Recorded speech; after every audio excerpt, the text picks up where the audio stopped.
Welcome to my channel, I guess? Hi, I'm Dee, my pronouns are they, them, I'm non-binary, and recently I received a lot of messages online saying that I talk too much about being non-binary. So of course my first video on my YouTube is going to be talking about being non-binary. Today I'm going to be answering some of the most asked questions in regards to non-binariness. And just a disclaimer before I start, non-binariness is unique to every non-binary individual. So if I say something about being non-binary that you don't resonate with as a non-binary individual, or your non-binary friend or partner doesn't resonate with, that is okay. Each non-binary individual explores their non-binariness in many different ways. So I'm going to be sharing my personal experience coming out as non-binary, coming out as trans, but also my knowledge and understanding as a qualified sex educator and an activist within this space. Also, the first question I'm going to answer is, what is non-binary? Non-binary simply means not identifying as a man or a woman. However, if you identify as trans like I do, you may also like the term. However, if you identify as trans like I do, you may also like the explanation of identifying as anything other than what you were assigned with at birth. So for me, I was assigned female at birth based on what the doctor saw. But I identify and am non-binary and trans. For me, non-binariness means everything and nothing. It means an exploration of being feminine, of being masc, of being androgynous. It means exploring all of the different kinds of gendered and non-gendered expressions and language and terms. But it also means leaving all of that behind and not having to actually align with any of it, taking what I want from, different identities and different expressions and just kind of doing me. What does NB mean? NB is simply the shortened version of non-binary, but it's really important that we talk about two things. One, the term NB must be spelled E-N-B-Y, because if it's spelled just NB, that's actually incorrect because NB stands for non-black.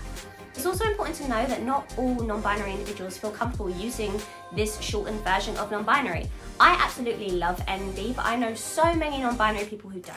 What do non-binary people look like? Well, they look like me and you. On a serious note, non-binary individuals look like anything and everything. There is no one way to look non-binary. Of course, there are probably stereotypes. I have pink hair and a front fringe, so I'm not really, avoiding those stereotypes, but queer individuals have always used fashion and expression to signal to other people that they are a specific label. For example, gay men used handkerchiefs to symbol to other gay men what they were into sexually. Or lesbians adopted the Birkenstock to tell other people and other lesbians that they were lesbians. Even though non-binary individuals can look like anything, they can be masc, they can be femme, they can be androgynous, they can have hair, have no hair, dye their hair, not dye their hair, dress in a gendered way, dress in an androgynous way. There are still some signals that the non-binary community uses. What are some non-binary names? Kind of like with clothing and expression, there is no non-binary name. Much like everything in regards to being non-binary, this is totally down to the individual, and somebody having a gendered or typically gendered name doesn't mean that they are not non-binary or not non-binary enough. Just because you're non-binary or come out as non-binary doesn't mean you have to change your name if you really like it, and if it's gendered. However, some non-binary individuals may wish to choose a name that is gender neutral or androgynous. Or they may want to choose a name that goes outside of the boundaries of what we would normally typically use for names. I see a lot of individuals joke about the fact non-binary individuals choose random objects or plants as names, but it's true. That's what we do. I have personally met somebody called Moss and chair in the same room. How do you know if you're non-binary? A question for anybody else, because this is one of those questions that's really difficult to summarize, because for me, I didn't know I was non-binary because I didn't have the language to fit how I was feeling. When I first started having feelings about my gender and questioning my gender, there was no term out there, or I didn't know of a term that could describe how I felt. So when I first started questioning my gender, I actually thought that I was a trans guy because I watched a Hollyoaks episode that had a trans character who was a trans guy, and I was like, oh, maybe that's my experience. However, it just didn't fit me right, and even though I explored this in private, I started to bind in private, I changed my name in private on my socials, which I'm so glad do not exist anymore. It was embarrassing. It didn't feel right because I wasn't a trans guy. It wasn't until lockdown that I had the time to actually sit with myself. And through that, I discovered the term non-binary and it felt like home. And ever since I found the term, I've loved it. And it's a label that truly does feel like home. It feels like returning home. So it's really difficult to say, how do you know if you're non-binary? But there are some things that you can ask yourself. Firstly, do you feel uncomfortable when people are using your birth pronouns or language associated with your sex assigned at birth? Do you feel uncomfortable when people use your name? Do you feel like it's gendered? Do you feel like it just doesn't suit you, that it isn't you? Do you feel like you don't belong in certain spaces? You don't feel comfortable using, sexed toilets or changing rooms? Do you feel like you're never truly represented in a room? But also, if you're asking yourself, am I non-binary? You're probably non-binary. If you're Googling, am I non-binary or non-binary quiz, you might be non-binary, and that's okay. We've all been there. We've all done those tests. We all have. Can you be non-binary and trans? Yes. For me, I'm a non-binary trans individual, which means that I resonate both with the non-binary label and community and also the trans label and community. But some non-binary people don't identify as trans, and that is completely okay.